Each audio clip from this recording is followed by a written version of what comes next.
روح شارم، تحریر ریچھ شاہ۔ یہ منظر دبئی کے بہت بڑے شہر راس الخیمہ کا تھا۔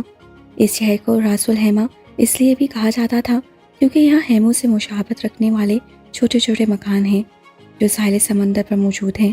وہ اس طرح کے چھوٹے چھوٹے کام کرنے کے لیے خود نہیں آتا تھا، لیکن اس وقت سوال اس کے لیفٹ ہینڈ شارف کا تھا، وہ جو بچپن سے اس کے ساتھ تھا، اس کے ہر کام میں برابر کا شریک۔ آج وہ اسے تنہا نہیں چھوڑ سکتا تھا۔ وہ اس وقت دبئی کی ایک بہت بڑی جیل میں تھا۔ اس کا وفادار ساتھی، اس پہ جان نچھاور کرنے والے کو وہ اس طرح سے نہیں چھوڑ سکتا تھا۔ یہ سچ تھا کہ ڈان کو اس سے کوئی محبت نہ تھی، اس کے ساتھ کوئی دلی وابستگی نہ تھی، مگر وہ اس کے لیے جان دینے کا حوصلہ رکھتا تھا، اور ڈان کو ایسے ہی لوگوں کی ضرورت تھی۔ رات 1 بجے کا وقت تھا۔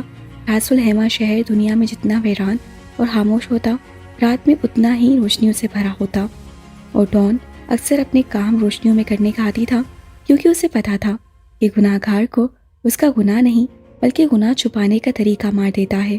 اس لیے وہ جو بھی کرتا کھلے عام کرتا۔ وہ اپنے کسی بھی کام میں کوئی غلطی نہیں کرتا تھا۔ شاید یہی وجہ تھی کہ 32 سال کی عمر میں وہ انڈر ورلڈ کا ڈان تھا۔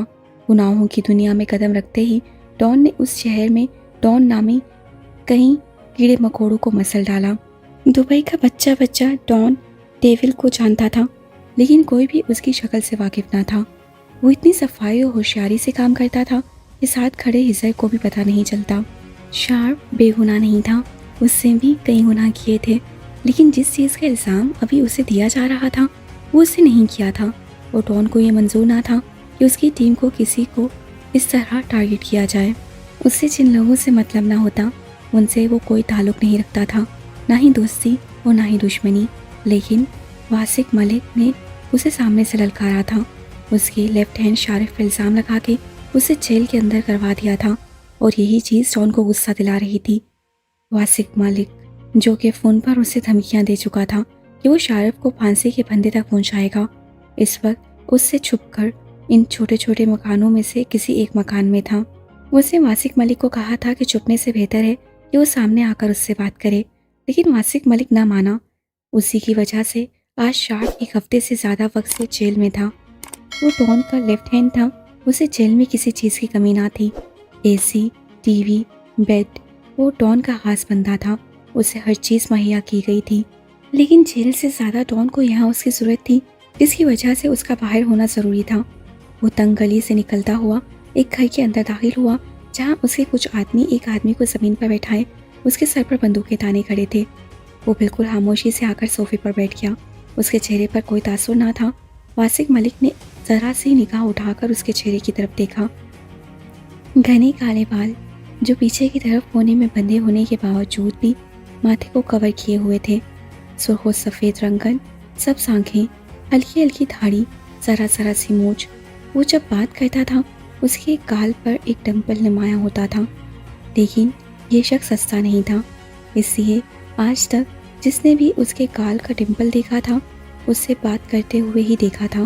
بے شک وہ عربی شہزادہ ہنستے ہوئے بھی قیامت ڈھاتا ہوگا۔ جب کاٹنے کی اوقات نہ ہو تو بھونکنا بھی نہیں چاہیے۔ وہ اس کے سامنے شان بے نیازی صوفے پر بیٹھتا ہوا بولا۔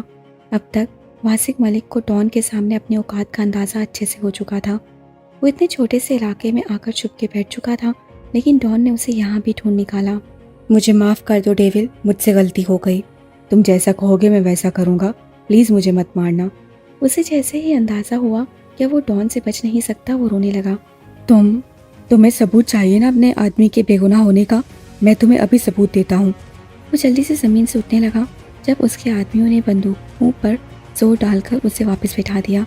تمہیں کیا لگتا ہے اگر میں یہاں تک پہنچ سکتا ہوں تو کیا تم سے ثبوت نکالنا میرے لیے مشکل ہے؟ وہ اس کی آنکھوں میں آنکھیں ڈال کے پوچھنے لگا۔ ویسے بہت صفائی سے کام کیا ہے تم نے، مجھے تمہارا کام کرنے کا انداز پسند آیا۔ اس کے لہجے میں واسق ملک اپنا مذاق اڑتا ہوا محسوس کر رہا تھا۔ تمہیں کیا لگتا ہے واسق، میرے لیے شارف کو چھڑوانا مشکل ہے؟ نہیں، میں جب چاہوں اسے جیل سے نکلوا سکتا ہوں۔ ایسے اس نے اپنے ہاتھ کی 2 انگلیوں سے چٹکی اس کی آنکھوں کے سامنے بجاتے ہوئے کہا۔ تم جانتے ہو میں تمہیں کیوں ڈھونڈ رہا ہوں واسق ملک؟ میں تمہیں شارف کے لیے نہیں بلکہ ان لڑکیوں کے لیے ڈھونڈ رہا ہوں جس کی ویڈیو تمہارے پاس ہے۔ وہ لڑکیاں جو باحفاظت ترکی میں ہیں، لیکن ان کی فحاشی ویڈیو آج بھی تمہارے پاس موجود ہیں۔ یہاں شارف کے لیے نہیں بلکہ ان لڑکیوں کے لیے آیا ہوں۔ اس ویڈیو کا اوریجنل پرنٹ میرے سامنے ریموو کرو اور باقی کی خود کرواؤ۔ ابھی تمہارے پاس صرف 10 منٹ ہیں۔ اس نے اس کی آنکھوں میں آنکھیں ڈالتے ہوئے کہا۔ لیکن اب میں کچھ نہیں کر سکتا، وہ ویڈیو تو سائٹ پر ریلیز ہو چکی ہے، اب تو کروڑوں لوگ دیکھ چکے ہوں گے۔ کیا یہ تمہارا آخری فیصلہ ہے؟ ڈان نے اس کے سر پر بندوق تانتے ہوئے اس کی بات کاٹی۔ نہیں، رکو، میں ابھی کرواتا ہوں، مجھے مت مارنا۔ وہ پھر سے التجا کرنے لگا۔ 10 منٹ۔ ڈان کا لہجہ صفاق تھا اور پھر سامنے کھڑا شخص اسے اپنے کرتب دکھانے لگا۔ اپنی جان بچانے کے لیے یہ شخص کچھ بھی کرنے کو تیار تھا۔ وہ کپاتے ہاتھوں سے کبھی ایک طرف فون کرتا تو کبھی دوسری طرف، جبکہ اس کے آدمی اسے گھر کی تلاشی لے رہے تھے، کیونکہ جو بھی تھا اس کے سارے آدمیوں کا ریکارڈ بہت صاف تھا اور وہ نہیں چاہتا تھا کہ شارف کے خلاف بھی ایسا کوئی جھوٹا ثبوت رہے۔ اور پھر وہی ہوا۔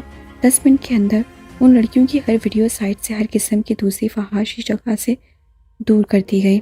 وہ لڑکیاں جو شادی کے بعد اپنے خاوند کے ساتھ ہنی مون کے لیے آئی تھیں،